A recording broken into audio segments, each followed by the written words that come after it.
नमस्कार मित्रांनो, स्वागत आहे तुमचं आताच्या ब्रेकिंग न्यूजमध्ये. मित्रांनो, राज्यातील प्रवासी वाहतूक व्यवस्था अधिक सुरक्षित, पारदर्शक आणि शिस्तबद्ध करण्यासाठी शासन महत्त्वपूर्ण पावलं उचलत आहे. प्रवासी वाहतूक करणाऱ्या वाहन चालकांची ओळख, कागदपत्रांची पडताळणी निश्चित करण्यासाठी नियमावली आवश्यक करण्यात आली आहे. या अनुषंगानं 1 ऑगस्टपासून महाराष्ट्रामध्ये बाईक टॅक्सी तसेच प्रवासी 4 व्हीलर चालवणाऱ्या चालकांसाठी डोमिसाईल प्रमाणपत्र सादर करणं आणि त्यानंतरच अधिकृत बॅज देण्याची व्यवस्था लागू करण्याची प्रक्रिया अंतिम टप्प्यामध्ये आहे, अशी माहिती मंत्री प्रताप सरनाईक यांनी विधानसभेमध्ये बोलताना दिली. विधानसभेमध्ये अवैध बाईक टॅक्सीचा प्रश्न चर्चेला आला असता यावरती विस्तृत चर्चा झाली. यापुढे बाईक टॅक्सीच्या सेवेला नियमात बसवून त्याद्वारे महसूल आणि राज्यातील तरुणांना रोजगार उपलब्ध करून दिला जाईल.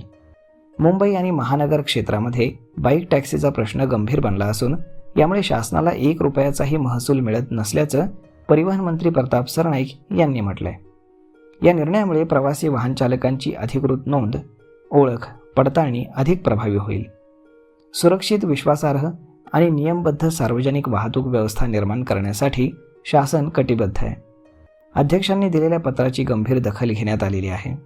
या संदर्भातील प्रस्ताव आणि कायदा न्याय विभागाकडे मंजुरीसाठी पाठवण्यात आला असून मंजुरीनंतर नवीन नियमावली लागू करण्यात येईल, असंही प्रताप सरनाईक यांनी सांगितलं. राज्यामध्ये बाईक टॅक्सी सेवेला परवानगी देत असताना मंत्रिमंडळाने केवळ EV बाईक टॅक्सीला परवानगी देण्याचा निर्णय घेतला होता. कारण पेट्रोल बाईक रस्त्यावरती मोठ्या प्रमाणात आल्यास त्यामुळे प्रदूषण वाढण्याचा धोका होता. ओला, उबर, रॅपिडो या कंपन्यांना बाईक टॅक्सीसाठी तात्पुरता परवाना देण्यात आला होता. मात्र यापैकी एकाच कंपनीने तो परवाना घेतला.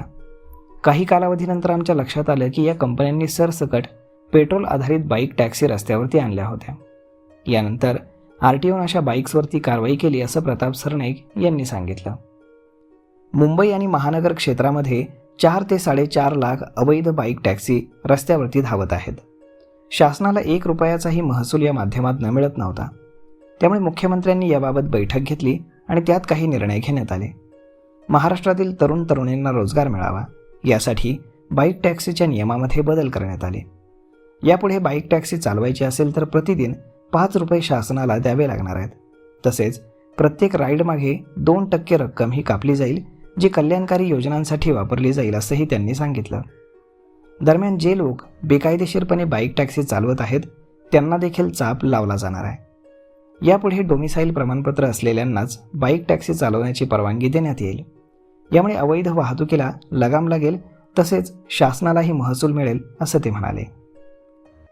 तर मग मित्रांनो, अशा पद्धतीनं अवैध बाईक टॅक्सीपासून सरकारचा एक मोठा निर्णय घेण्यात आला आहे आणि हा 1 ऑगस्टपासून नक्कीच लागू होणार आहे.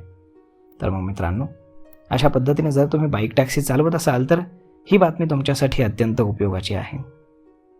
तर मग मित्रांनो, हा व्हिडिओ, ही माहिती तुम्हाला कशी वाटली हे तुम्ही आम्हाला कमेंट करून नक्कीच सांगा. आणि जर हा व्हिडिओ तुम्हाला आवडला असेल तर आपल्या जवळच्या मित्रमंडळींसोबत देखील हा व्हिडिओ तुम्ही शेअर करायला विसरू नका. धन्यवाद.